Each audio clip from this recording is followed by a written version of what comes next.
Welcome, everybody. Welcome. Hello. We're so excited that you guys are here to cover Hotel with us. And we have decided we are starting with the guests and staff of the Hotel Cortez. Telephone. You are now entering we got new people. 64. We're introducing everybody since we got new viewers, obviously. Of which? All right, everybody. Good evening to you all. I am Irish Melly. This beautiful lady up here is Lady Di. Hi, everyone. This guy over here is Magic Mike. And this lady, beautiful lady up here is DeWanda. Hi, everybody. I pointed right that time, you guys. Woo! You did. You were perfect. Figured out. Yeah, but I'll do it wrong next time. Just wait. Yeah. Hey, Debbie. Hey, welcome, honey. So glad you're here. All right. Yeah. He said he's probably going to be late, but he's dealing with his boss right now, but he will be here soon. Okay. So we will go ahead and get started as we enter into the lobby of the Hotel Cortez. We will introduce you all to Sally Mckenna to start this off. Sally's crazy. So obviously, if you can see my outfit, I decided to Gorgeous, by the way. channel a little bit of Sally. It's 100 fucking degrees. So now you know what I'm doing. I'm taking my coat off. You take it off. Sally's a junkie. And junkies like it when they're hot and their skin holds the drugs. Yep. The what? So The drugs. Oh, I never found that. They soak their sweat back up. No, I never found that. No. poor Sally. I mean, yes, Debbie. No. Sally's one of those people you want to think she's a villain. She comes across that way, but she's really just somebody who's in need of love, and she doesn't really care how she gets it. You know, she's stuck in that 90s. She's walking around dressed like Courtney Love. She's a junkie, and she kind of is what starts this whole journey, because it's when Sally comes into the hotel to get wasted that she meets another person that we're going to get to later, and that person, she kind of inducts the first person, and then the chain kind of happens. Mm-hmm. If you think about the whole storyline of it, there's some other people who are there already, but she's not involved with them. It isn't until she helps another fellow junkie who then gets messed up with all the other people. So pull up the screen share now, Dawn. Okay. we know that Sally she passed away in 94. She's dressed like Courtney Love. She's wearing the whole, as a matter of fact, I think she might be wearing this color. This came out in 1994 from Urban Decay, and it's called Gash. Because it's like when you gash a wound. But if she's not, it's pretty close to it. And she's the iconic lipstick scene. Are you gonna perform it for us? The iconic lipstick scene. Are you gonna do it? Oh, you mean this one? Ah, you're gonna do it. You're gonna do it now. She goes,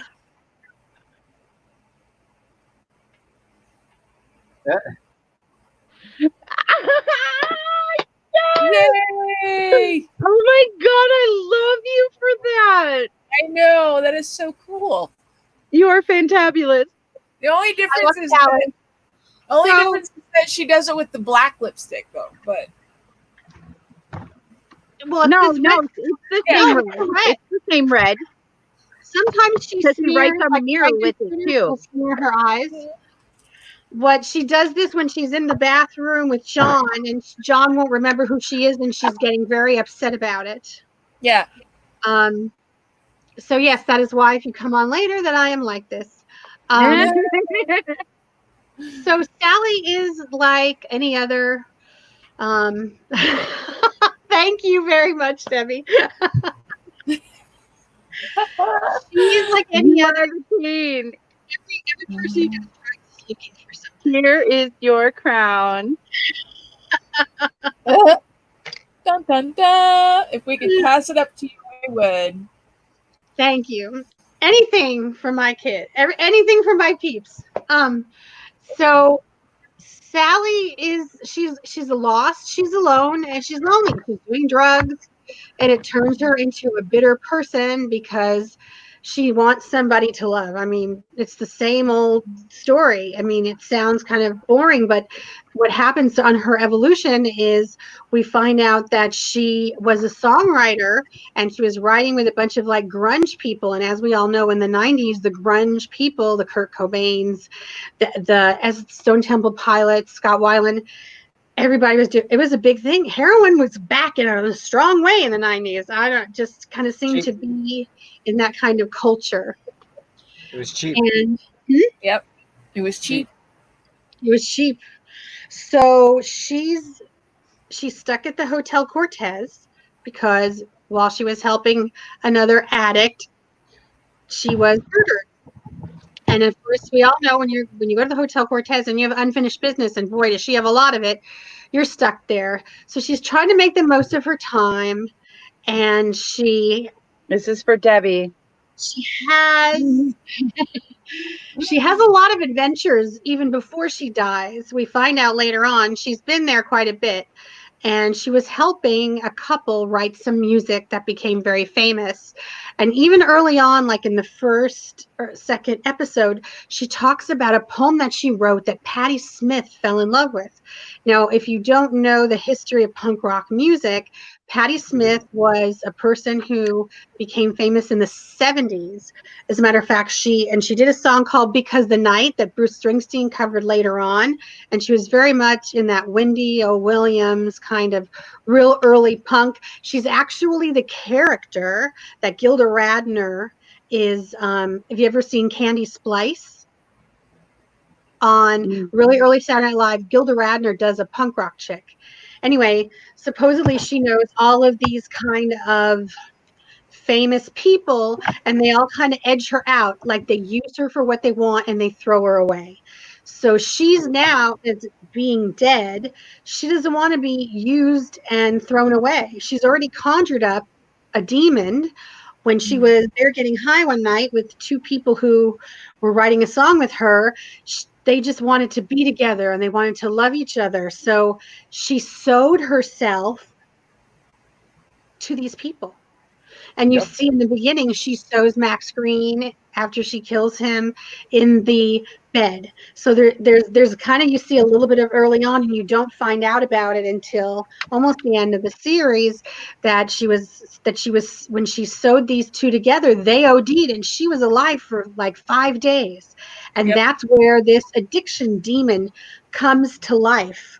Because all of the people are in there and they're all doing drugs and all the junkies, and they conjured it up. At least that's I wanted to know more about the addiction demon, but I think that's all they really give us. Yeah, that's all you get. Yeah, that's really there all you get. wasn't much backstory on the addiction demon. I mean, other than Sally conjured him. That's it. That Sally conjured him. Conjured him, yeah. When JPM comes to her and says, "Look, that's your demon, and if you don't feed it someone else, it's going to feed on you, and I have nothing to do with it. You and all of your junkies brought it here. Right. It was not there before." And just to point out, the addiction demon was played by Alexander Ward, who is a stuntman and does effects work for a lot of different companies and people in shows and movies and stuff. But he was also the mattress man for the beginning who came out of the mattress. Oh, yeah. I figured it was the same person. I mean, I just kind of thought it was because it kind of looked like him. With the one that has metal dildo. Yeah. Yep. I was going to pull that one up. So Sally's involved. Just kind of. I love how when John is talking about Sally, he says, Sally is the kind of person you're sitting and you're looking and you see her at the corner of your eye. And she just kind of worms her way in little by little. She kind of figures out how to get into people's lives. And you find out later on, she's just like the rest of us. She's lonely. She's been rejected. She feels like she's been used. And she'll do whatever she needs to do to survive because everyone else has fucked her over all the time. So she makes the deal with JPM and brings him victims. She sets her sight on John because she figures he's going to be the one who's going to be the most lost. I think that she sees a kindred spirit in him, that he's a lost soul like she is. So she's attracted to him. She wants to get into his life, and she does everything she can, even helping him along the way. And we're doing that whole thing later, so we'll get into more of that. Right now, we're just talking about her. And she doesn't really, the whole season, she's not really with the Countess until the end, when the Countess is dying. And then we find out her story about being sewn together and having the people die around her, and everybody dies around her. And she doesn't just do stuff to help you anymore. She wants something in return. And don't tell her you're going to do something. Don't lie. Don't lie to Sally.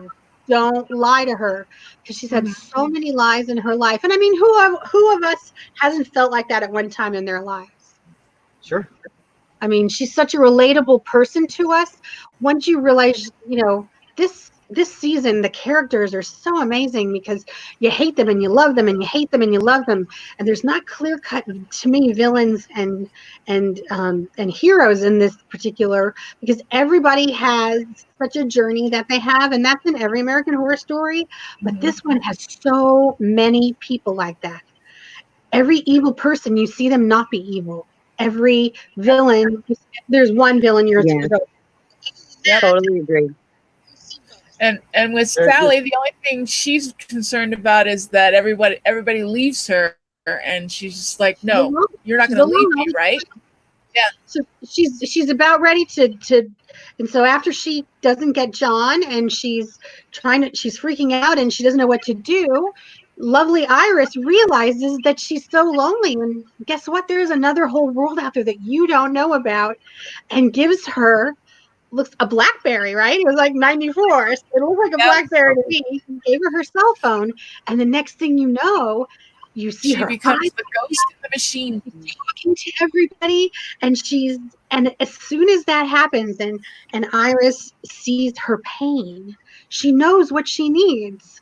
And that's where you see her happy. She's happy. She's in the middle of the night, and she has this whole crazy website and all these followers that just love her. And she feels like she's never going to be left alone again, because there's always somebody there. And I love how you see that evolution of her, from her just wanting to do people harm. The only reason she ever wanted to do harm was because she was harmed. And everyone's like that, but Sally is really, to where she extreme. Everybody deeply damaged. Yes. Like Glenn Close in Fatal Attraction, almost. She has that. Sally's human. Very human. Right? Like that, I'm gonna get him. He's what it's like when she focuses on what she wants. So we start with Sally as this junkie who everyone's using, and she gets murdered, and she's stuck in the hotel, and then she makes everyone's lives miserable and worms her way in, and then at the end, someone else who's there just like her ends up helping her find what she needs. And she's a spirit. She's not going to actually be able to be in a relationship with anyone. So why not have a relationship with 50 people or 100 people? And in 10 years, when they're gone, you'll have more people. Can you highlight Debbie's last? Yes. My favorite line of the season is when they won't let Sally in the hotel during the fashion show. Absolutely. And she goes, cracks. She goes, come on, man. Yeah. This is my house. This is my house. Yeah.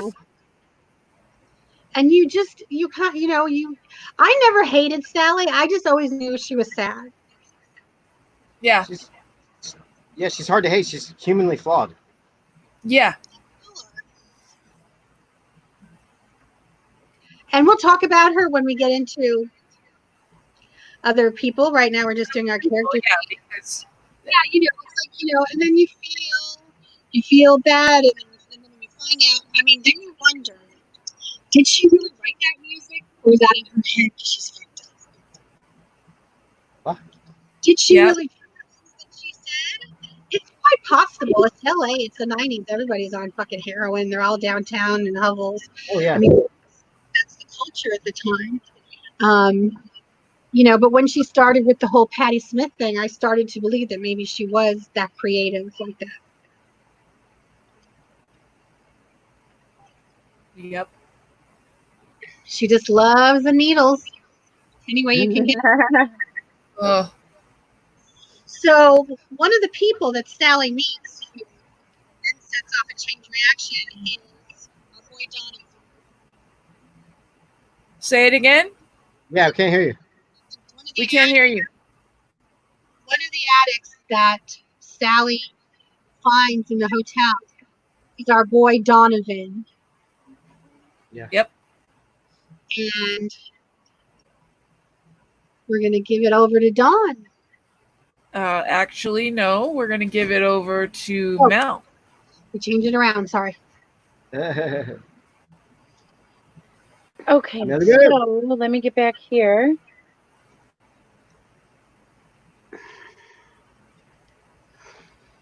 There we go.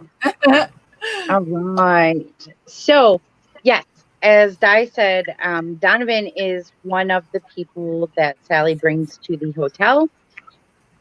Excuse me. He is also an addict. Let's see. First, I will tell you a little bit about Donovan's personality and his appearance, so you know what the character looks like and what we're talking about. So, Donovan is a handsome young man with dark hair and magnetic blue eyes.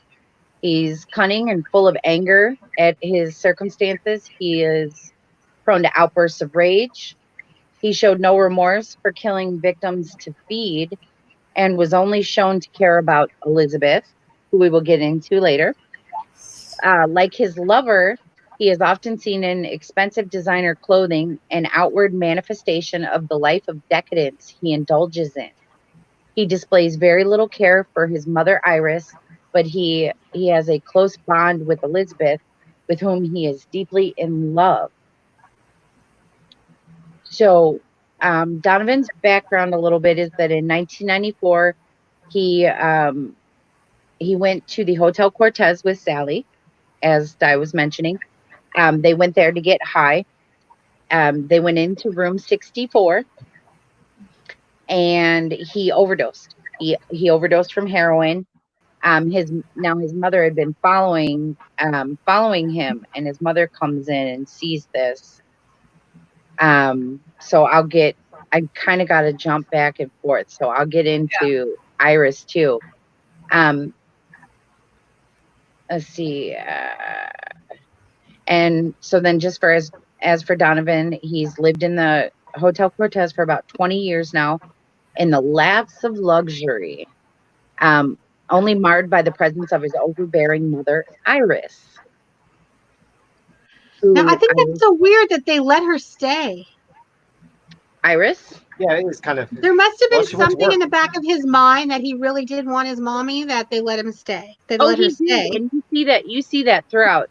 He blames his mother for a lot of his problems, but he really needed her at the same time. And then we see that, and I'll get into that. But so as for Iris, she may have an eye for the tall, dark, and handsome, but she's no sucker, and she has no trouble spotting a cop or a junkie. Nor does she have any qualms about serving the dark desires of the hotel's monstrous denizens, preparing and cleansing the blood of tourists for the Countess Elizabeth and her children to feed on, price gouging drug addicts before sending them to be raped and murdered, and feeding that thing in room 33, anything to stay close to her son, Donovan. She is a short, broad, practically dressed 60-ish woman who wears very large corrective glasses, and she spends much of her time solving crossword puzzles. Yep. And reading Reader's Digest. Yeah. Now back to Donovan's overdose in 1994. Like I said, Iris followed him there to the Hotel Cortez. She saw him with Sally, and she followed him to the Hotel Cortez. She witnesses him receiving the drugs from Sally and, going to the hotel. And then she goes to the hotel and bribes Liz, who we'll get into, at the front desk. Sorry. Bribes Liz at the front desk so that she can find out what room her son went into. Where'd her son go?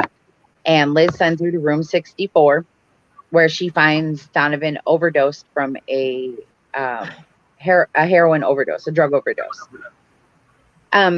Sally's kind of meandering around, wandering the halls, just, in a daze, high and just stumbling across the halls, as we saw. She said, "Don't blame him. He tried to keep up with me." Right. Yeah. She did. Don't blame me. I told him not to keep up with me. He shouldn't have tried to keep up with me or something like that. Yeah. And so Iris is enraged and angry because she just found her son overdosed and dead. So she shoves Sally out the window at the end of the hall, and we see Sally fall to her death. And that's how Sally died. And that's how Sally died, right? And then Iris goes back to room 64 to be with Donovan when she sees Elizabeth, the Countess Elizabeth, sitting on the bed, cradling Donovan's head and stroking his face. And she tells him, "Your boy has a jawline for days." As we all know the line. Yes. Oh my God, Debbie, you recognized it. I am. Yeah. This is my Queenie Fierce shirt. Yeah. I was going to wait and see if anybody noticed before I said anything, but I'm going to wear it when we talk about Queenie a little bit later too. Because we're not going to talk about Queenie till we get into JPM. Yep. And Ramona and all them. Mm-hmm. But thank you, Debbie, for noticing. Mwah, I love you. I knew you would know. Let's see. Iris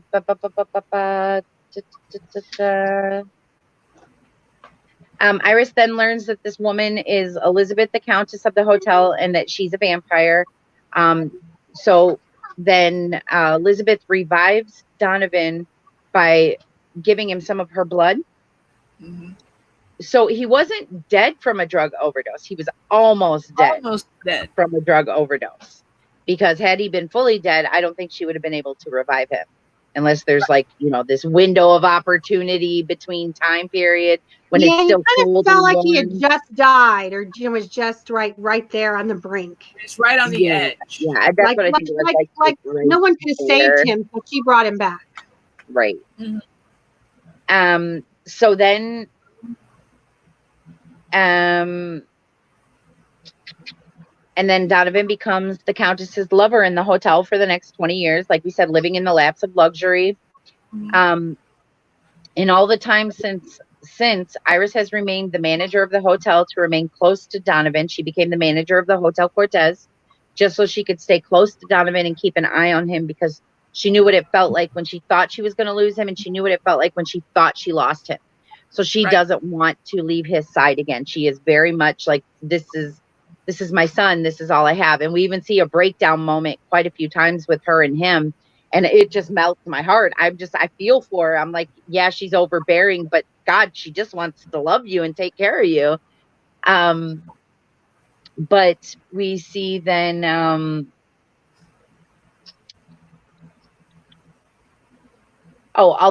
she's thankful to the Countess for saving Donovan, obviously. But she secretly resents her for stealing her son away and seldom having the chance to see him as a result of this, because now he's with the Countess and he's, there all the time, just sex, drugs, blood, that's what they do. They live in the laps of luxury and celebrity. And so she forms a close relationship with Liz Taylor, who works the front desk as well, works the front. She is also the hotel bartender. And she continues an ongoing rivalry. Well, Iris continues an ongoing rivalry with Sally, who's haunted the hotel ever since her demise when Iris pushed her out the window. So obviously you see why there's bad blood there. Yep. Why they don't get along. But Iris is just overall, like we said, like a no nonsense, don't take any crap from anybody type of woman. And she's vulnerable. She's really vulnerable. She's flawed She that way. is. She is. And She that's puts on the a big thing front, is you but she's see really this vulnerable. outer, right? You see the outer, but inside, like, and especially when it comes to her son, that's her weak spot. You know, that's her little shortness of breath, weak spot where you can get anything you want from her if you threaten her son. So, you know, we feel for her in a lot of these moments, like I said, because she just wants a relationship with him. And he does not want that relationship with her. He just, you know, he wants nothing to do with her. And then we see, like we said, Iris does a lot of things. She doesn't just run the front desk. She takes care of a lot of different things in that hotel in general. She feeds the thing in room 33. She is constantly draining blood from people. She switches out the children's stuff. The children. But even the tourist, the foreign tourists that we see come in, you know, she locks them up and feeds them to fatten them up and give them the nutrients, and then she drains them, and just, you know, And she it's does so a lot. clockwork for her now. That's how we opened up with her. She's just like got this tube in the cage, and she's just She's like the mother of the Cortez. Yeah, because she's really trying is. to Well, the wicked mother. get drugs and everything out of their system. Hey, nobody said she was a good mother. Especially Donovan.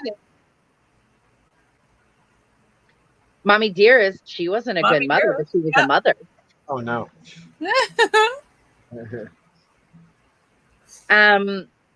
And Donovan So- blamed her from his dad leaving. Yes, Donovan did. He blamed her for his father leaving. He tells her, you know, that she's always done stuff to him. And I'm trying to think, what was the exact line? Oh, every choice you've made was a disaster, Dad. That insane vegetarian cult. Yeah, the cult thing Which is interesting to me too, because like, is that a tie-in to cult or something? I mean, it could just be a random cult mentioned, but wouldn't it be interesting if they came back to it and vegetarian cult with something more? She said the name of it. I forgot what it was now. I think she did describe about it. She brought him to all these different things, but did you get the idea that maybe his father might have hurt him if she didn't go away from him? Yes. Yeah. I very much got that vibe, and it didn't say that. No, they didn't. But I, like you just said, I remember it so like vaguely. You didn't know your father the way I did. Exactly. Yeah. And it was just the way she would talk about the father and talk about getting away from him and things like that. Like it just seemed like, like she was protecting Donovan, but as a child, he didn't see that. And unfortunately, as an adult, he still doesn't see that because she kept him from it. So he wasn't able to see it. So now he doesn't believe her because he didn't witness it and see it, which unfortunately is a cycle of abuse and a cycle of problems for families and children. Based on what Donovan looks like, his father was probably this gorgeous man that she fell for, who didn't treat her so good. Yeah, he found himself probably a little housemaid, a little house lady. Atypical mothers, yes. Because yes, he hid in the back of his father's car and got all the way to Bakersfield, and then he brought her back to him. He didn't want him. Yeah. Yeah. Again, everybody at this hotel is all they're all rejected people looking, and that's, that's every American Horror Story. Freak show. I mean, it's everywhere. It's everybody. It's just the characters have they evolve so much, and they're all such interesting people in this series, and that's probably why I think everybody, even if you have never watched American Horror Story before, you can watch this episode. You can watch Hotel. It would help if you watched others. Like I figured out once I went back after this one, I saw some Murder House in this. I saw little bits of other things that came in. By the time we got to 5, because at 4 we had the connections. Mm-hmm. That's when the connection. But I didn't see 1 and 2. I just went 3, 4, 5. And there very well might be connections that we didn't see prior because we weren't looking for them until they put it in our face with that crossover with the characters. We weren't going, oh crap, these could be connected. you But know? even like, well, we'll talk about it when we get to John. You see so many parallels between what Ben did and what John did in Yes. totally different ways. Uh-huh. And what Tate did and what Kai did. It's like it's so, except for that Evan, well, we got to talk about Evan. Totally, he gets his own episode in this. He's so Well, brilliant. But then it's yet, the so cycle of humanity. You have flawed humans. It's the cycle of, what makes them flawed. Yep. That they want to be loved. That they're really just want to be well, loved. and that's what I was gonna say, because with Donovan, despite murdering human beings and feeding on their blood in order to satiate his vampirism, Donovan was not malevolent in nature and only did what he had to do to survive, much like in any other animal in nature, which we talked about again with Sally. Right. Although initially cold towards his mother, deep down he loved her and didn't want to lose her, contributing to him ultimately choosing to bestow his immortality to her in order to save her life, which he does at the end. And he spoke honestly to Agnetha and Vendela, the two tourists. Yep. He explained to them that they were ghosts, and so that they wouldn't wander around aimlessly and not have a purpose. He never once strayed from Elizabeth, remaining her most faithful and monogamous companion throughout all the time that they had together, treating her not only with the utmost dedication of a true gentleman, but also a deep romantic. As displayed by the candlelit three-course meals he served her as, and his preference to binge watch television shows at her side instead of dealing with the crowds of people outside. He risked his own life in a final attempt to spare hers, and as he lay dying, he told his mother and Liz, both of which were responsible for accidentally shooting him in the first place, that he forgave them. It is likely due to these kind acts and genuinely good-heartedness in his soul that he was granted peace after his death.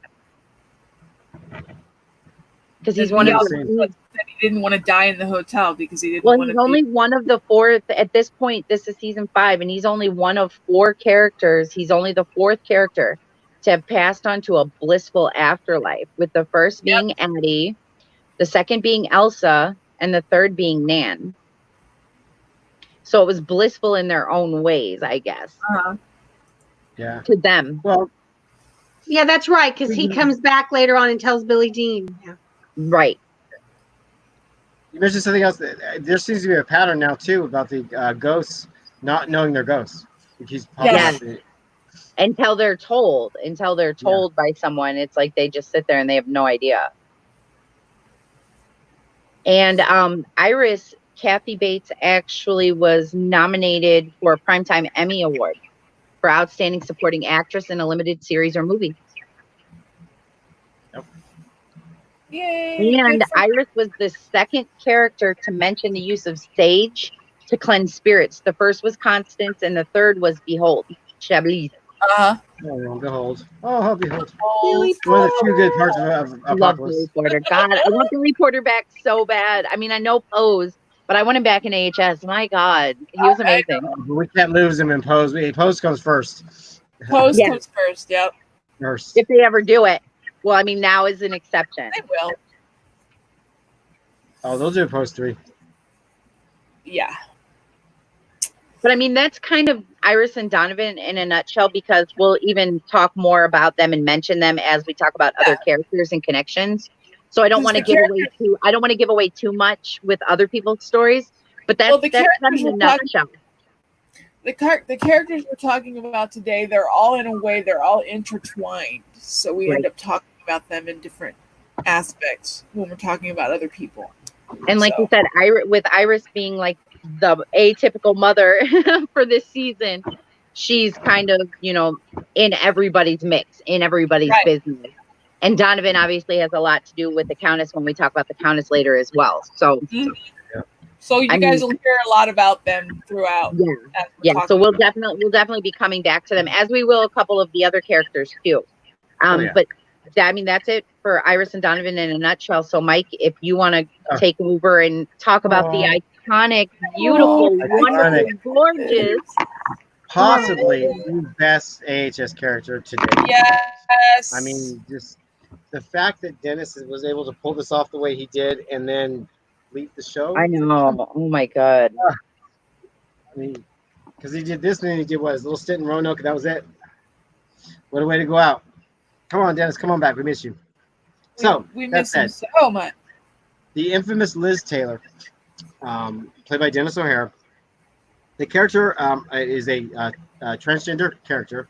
He's fully realized as a transgender character of this time, and the If you crux want of to pull his it up. story. Yeah. Huh? What?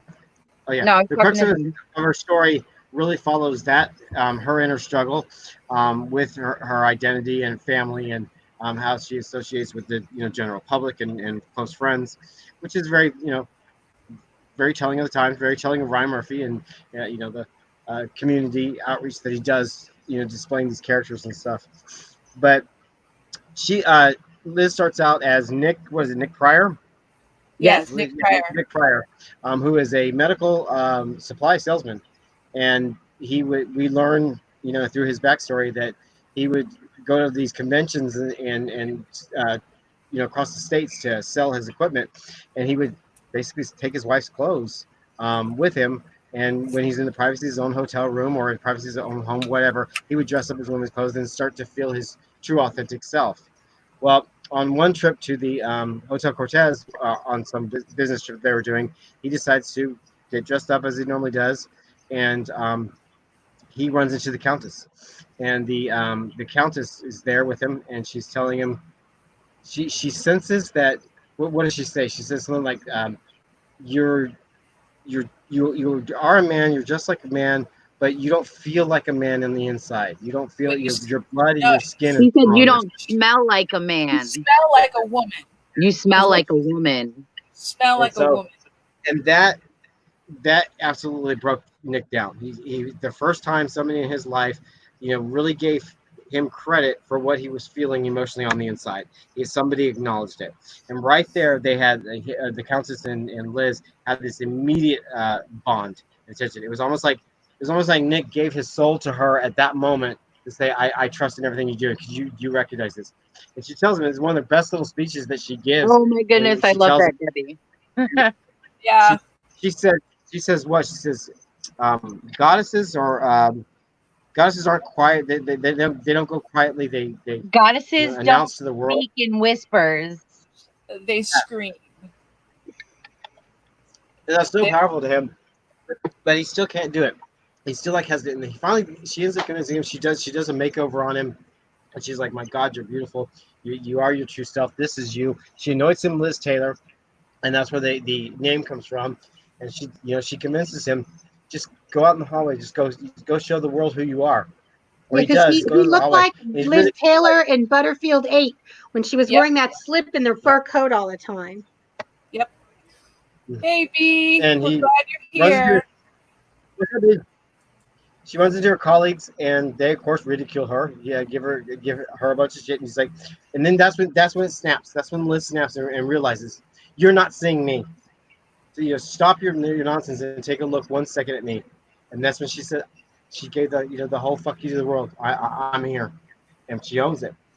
And by doing that, of course, Nick has a wife and a son, and by anointing Liz and coming to her own true, authentic self, she gives up the wife and the son for a long period. Well, the wife permanently, but the son for a long period until that comes. We'll get to that when it comes full circle for her. So she ends up staying at the Hotel Cortez, where she was anointed Liz Taylor, working in the bar and working in the front desk. She becomes kind of a confidant of the Countess. They really have this locked trust with each other. And so things that are going on in the hotel, of course, Liz knows about it. She knows the ins and outs, and she does the Countess's bidding, and because she'll do these things because she feels true. She feels that this is a safe place for her because she can be there be her own self, and then we've got the whole Donovan and Iris story that comes in, and Iris comes in, and Liz and Iris kind of become buddy. They're both working in the same type of position. They become confidants to each other, and there they are. There they are. in the series, Dirty Harriet. as the Right, series Dirty Harriet. Yes. is right. As the series goes on, they become more entrusted with each other, and they'll find that some of the things that the Countess has done, and we'll talk about some of them, is not right. And there's like, we've got to get rid of her, and that's the picture that you're seeing there when they go on a rampage to get rid of the Countess. But before that, Liz goes through a couple of big arcs in the story. One is the finding of her son, and there's some really beautiful moments when she discovers her son. He comes to the bar, and they talk about his father, and he knows that that's her, and she's just dying on the inside, waiting for the judgment, and he gives her no judgment, and he gives her love, and all of a sudden this wound is closed, and this open heart is just happening. You see this really miraculous thing happen in their family, to where Liz has her son back, but as her true self. And later on, we'll see that that his wife has a baby, the son's wife has a baby, and Liz is there, and it's a real family moment. It's one of Liz's best moments. But then there's Donovan. I mean, not Donovan, Tristan. We haven't talked about yet. Tristan, he's the model that just the apple of her eye, the love of her life. They fall in love. Tristan accepts her for who she is, and the beauty of her. And for a while, it's really weird watching it as a viewer, because you always wonder, does Tristan have weird intentions? Is there something different here? No, Tristan really loves her, and then Tristan will have like a different motivation. You're like questioning it again. You're like, what's going on? And so they do fall in love, and they're truly in love. And there's some the love making scene that they have to Depeche Mode song "One Caress" is absolutely beautiful. It's one of the best. Their relationship is like what everybody wishes they had with someone. It doesn't matter if it's a man, a woman, a man, woman. It doesn't matter if it's an alien. This is still the love that everybody wants. Their sex scene this television sex scene may be one of the most erotic, beautiful sex scenes without it being pornographic. It's beautiful. It's really, really. It's one of my favorite scenes of it. It was very beautiful. Well, this is the turning point for Liz here, because she goes to the Countess to tell the Countess that she has fallen in love, and because Tristan's fooling around with the Countess too. Yeah, he's one of the Countess's little playthings, and he tells her that he has fallen in love, and she wants him permanently, and she wants the Countess's blessing. And in a nutshell, the Countess basically says, "You can't have him," and Liz is mortified, and because Countess kills Tristan. She doesn't share. That's the only thing I don't share. Yeah, and it's told, and it's calculated, and there's like no emotion behind it, and it's like, wow, you start viewing the Countess a little bit different at this point. You're like, geez, to take the one thing from somebody who you thought was like your number one, your confidant, you shared this soul with this woman who anointed you, Liz Taylor, and then just like a band-aid, just rip that from her, it was crazy. It was like it really did change the Countess's character, like in one scene. And that's where Liz's motivations was to go after the Countess. She lost everything. She lost the love of her life. She said the Countess can't do that. The Countess can't get away with that. And that's when they go on the little gun firing rampage, and the Countess lives, and Donovan dies, and it's just a mess. Well, later on, towards the end, when Liz decides that she's not right for this world anymore, she's dying. She's got cancer, I believe.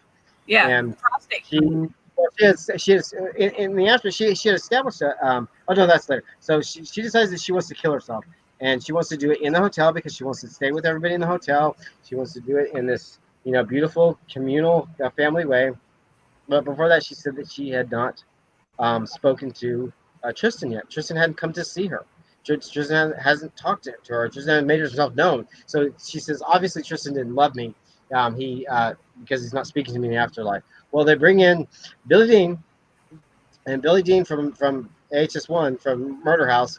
She comes in, and there's a scene where we get to see Tristan again, or we get to hear what Tristan has to say. And again, that's the second scene with Liz and Tristan that's so beautiful and so many, because this is where you find out that Tristan absolutely really did love her, and he wasn't ready to talk to her yet. He wasn't ready to accept his his death, and it's it's tender, and it's really really really just a quiet scene that's just so powerful. From what Billie Dean, how she expresses Tristan's emotions and everything, and Liz breaking down, listening to that, it's gorgeous. Yes. So Liz, she wants to be with Tristan in the afterlife. She wants to stay at the hotel, and so she's going to do this big family communal scene. And there's all these weapons of choice there. Come in, choose your own weapon. Just make sure you take me out. And the Countess is the one that walks in at the last minute and takes the final blow with the little finger knife. And it was almost like, I created you, I take you away. And that was accepted by Liz, and it was a really haunting moment that was kind of beautiful, kind of like this mother-child, prodigy daughter kind of thing. It was weird. It was weird, but beautiful, but haunting and gross, and but special. That's what was so special about these characters in Hotel, is they're so multi-layered and they're so complicated that things that normal characters in other stories would do, you'd be like mortified by. But they do that in here, and you're like, you see the connections, and you're like, oh wow, that's actually pretty special in a very haunting kind of way. There's our favorite neighborhood realtor back here. Yes. So Liz gets her wish. She's in the hotel in the afterlife, and she basically takes what's his face's business. What's his name? Will Drake. Will Drake. There you go. Yeah, fashion business. And Liz decides, you know what? We can continue Will Drake's fashion business. I'll be the spokesperson. We'll keep it in your name. They make this huge, freaking successful business, in the afterlife with Liz running it as a ghost. And then, no, she's not a ghost yet because she can't leave the hotel. Oh no, that's right. Will's a ghost. I'm sorry. Will's a ghost. This is before she dies. She makes Tristan and Liz, they're intertwined, and I'll tell more of the story on Tristan when you're done. Right.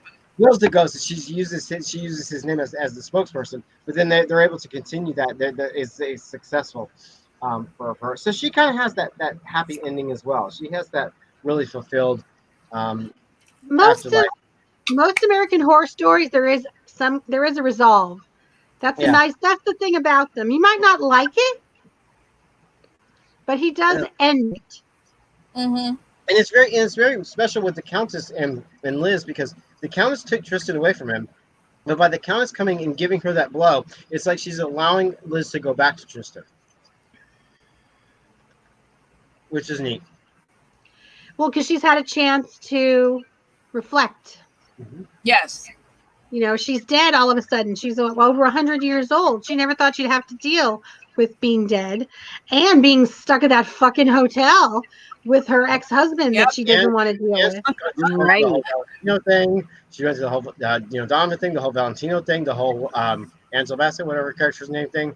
So she's got a big reflection on love and all that before Liz dies. So it's neat. It's special. See, for me, there's your moment. Yeah, the whole relationship between Tristan and Liz is my all-time favorite thing. And I tell you, if there's ever going to be this bullshit connection stuff that we keep seeing everybody from the past and everything, that's the one character I'd like to see back. Let's go back to the Hotel Cortez and let's spend some time with Liz, because it's like those two characters. With all of them. Beautiful. See, now I'm going to explain to you where Tristan came from. Tristan started as a model for Will Drake's show, and he has not necessarily trust issues, but he's constantly looking for attention and whatnot, and he's spoiled. He's acting out on the run. He's acting out on the runway. He accosts one of the patrons that's watching the fashion show as he's walking through, and the Countess is sitting there, and she notices that he's like filled with rage, and so she's attracted to him immediately because of that. Not to mention because of who he looks like. And because of who he looks like, because he looks like he looks like doppelganger. Tino. Yeah, he looks like the person that made her, Now, Who's the only person that she really do they ever loves. talk about? Do they ever talk about before we ever meet Valentino that he looks like him, or do we only find that out after No, Valentino? what happens is when you see No, them as soon as behind the she wall when they sees- come as out, soon- when they're yeah, as soon in as she tune, sees Tristan, Yeah, you don't She's right. know that Tristan is a substitute for him until you see him come out of that wall. yeah. right? Then you Because realize, then you see And it then you're like, played by Finn oh, as well. oh, that's why she's in love with Tristan, because he's a little bitch. yeah. And in the then beginning. what does he do here, Dawn? Yeah, he decides after he's acting out, and Will, after the show, basically tells him that he's not done with the show. So he takes a knife and basically cuts his face and says, "Okay, well, I'm done with modeling." Which only made him sexier. I'm sorry. It only made him That's sexier. Acting like a little like- spoiled brat model boy. I don't want to be a model anymore. So I guess I'm done with modeling, and he ends up running into James March, who, because he's rifling through James March's jewelry and whatnot. He's looking for drugs because he's a drug He's looking through everybody's shit. You remember we were talking about that before? stuff. How, like, I the know. way Oh, real he quick. Hi, acted, like, Katie. Hi, BRT. oh, hey, guys. There's a kiss for you. Yep. And I know, it's so funny. He calls it Peruvian marching powder. yeah, Peruvian marching powder. Peruvian marching powder. Which is really funny. But basically, March basically says to him that he can actually introduce him to a different way to deal with all of his tendencies, because he's looking for attention. He wants, Mm-hmm. and so basically March brings in a woman, and she's bound and gagged, and of course Tristan's like, bondage is not my thing, whatever, and then March proceeds to shoot her in the head and freak him out considerably. Because he And said goes- that that's better than drugs. Yeah, and basically that's better than drugs, because of the fact that March is trying to convince him to be a killer, and he didn't want anything to do with that. And then the Countess is seriously attracted to him, and so she decides to turn him, which obviously It's because pisses he off looks like. Donovan. We find out why she turns him. We find out later why, but she turns him, and Donovan's pissed about the whole thing. So there ends up being like this fight between the two of them.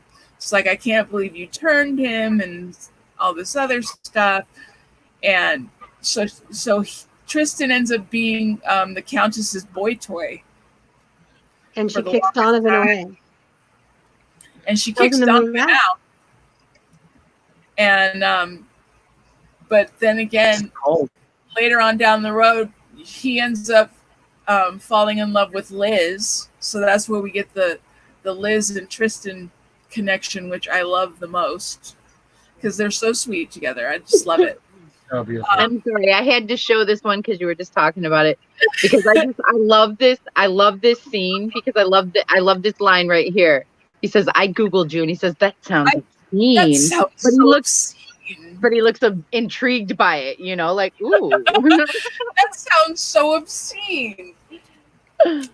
Oh. And then, Tristan and Liz, they have their lovemaking scene, and they declare their love for each other. And Tristan's never been treated like this before, because he's been treated as an object for his looks only and nothing else.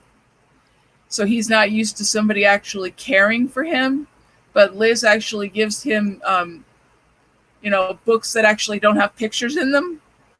So that's something that he's never dealt with before, and they declare their love for one another, and they end up having the relationship in secret because Liz doesn't want the Countess to find out just yet, because this is not the Countess doesn't want to share, obviously. Nope. And their relationship is my favorite thing in the entire universe as far as this season is concerned. But I love it. I mean, everybody has, other than one character that is necessary that I'm not crazy about. I love everything in this thing. mm-hmm. Oh, this character's I don't care for this. There's, I mean, I could give or take Alex, but other than that, Yeah, I think we all agree on the whole Alex thing. I mean, she was like a necessity, but I found her annoying. Oh, there we go. I found it. They're meeting right after she died. Yep. The I love you. Oh. Yep. Because after Liz actually tells the Countess about their relationship, the Countess ends up after Tristan confronts her and calls her a collector of souls with actually no feeling. She's jealous and she slits his throat, and Tristan ends up bleeding to death in Liz's arms, which is like so heartbreaking. It's just heart-wrenching. Tears every single time. And then she proceeds to tell him to go ahead and bury him. And then he becomes a ghost in the hotel, but he's staying away from Liz because he wants Liz to live out the rest of her life without any distractions, but she doesn't know that. So we don't get to see Tristan until the very end, after Liz is diagnosed with cancer and she wants to die, and the Countess kills Liz, and then we finally get to see them back together again, and their last line is one of the sweetest things ever. Otherwise, where she was just like, well, you had more living to do and I couldn't get in the way of that. So beautiful. And that was when they got reunited, and then they get to live their love story eternally without any problems now. And it's just, I could talk about it for hours because I just love that dynamic so much. Yeah, he is my all-time favorite character. He and Liz are my all-time favorites. That is the story of Tristan and how much we love him so much. Tristan, we love Liz. Tristan and Liz. Tristan is Don's boyfriend, actually husband. One of them. One of her many. Mine is Balmer, although Don has a harem. Balmer's probably the only gay guy I'd want to turn the other way. Do we I have usually like gay guys fine, but Balmer? Mm-mm. Did we what? You like a little Matt Bomber? Oh yeah, just a little. Well, if you need another dose of Matt Bomber, then you need to watch season 3 of The Sinner. I know, I have to do that. I'm going to make myself a message. Is he in all of it? Yeah. What's that on? Hulu? No, it's on USA Network. Oh, okay, then I can find it. Yeah, I loved him on Will and Grace. I was so hoping Will was going to marry him.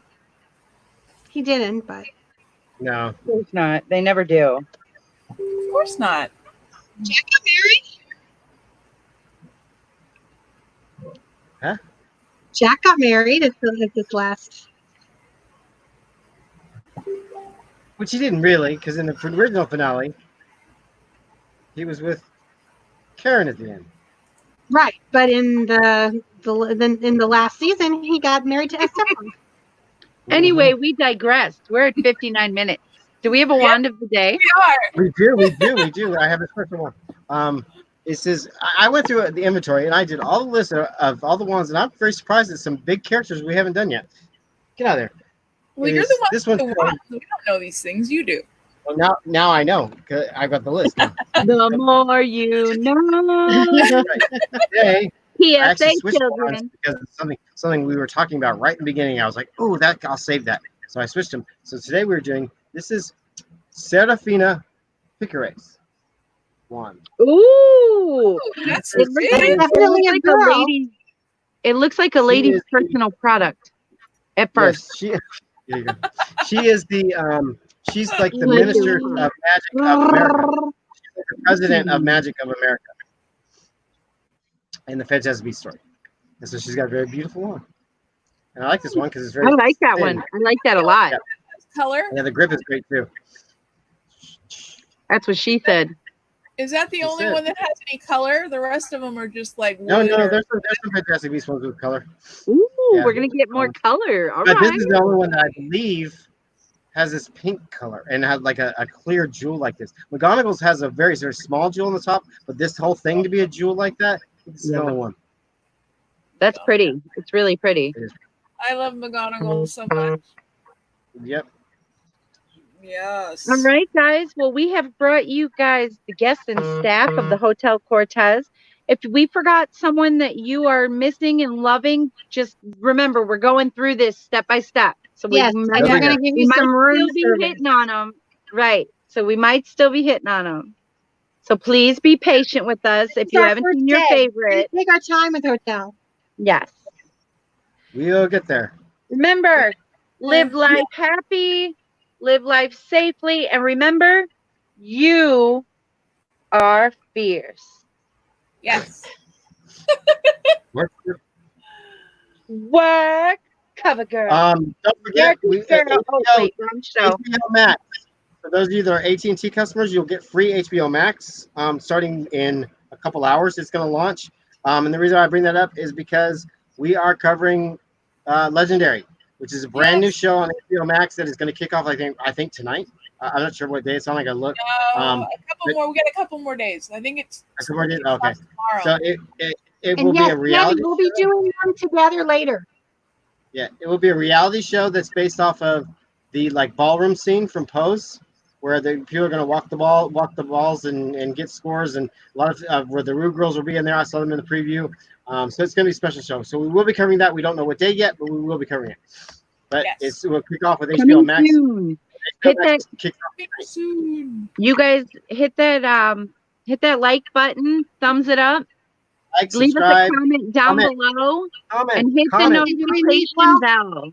Hit the we have a- notification bell so you guys So are notified Katie- every time we Katie go loves live. Liz. She's not a Gaga fan. I don't know. I liked Gaga. I got to give Gaga a big props for being almost naked with just pasties on.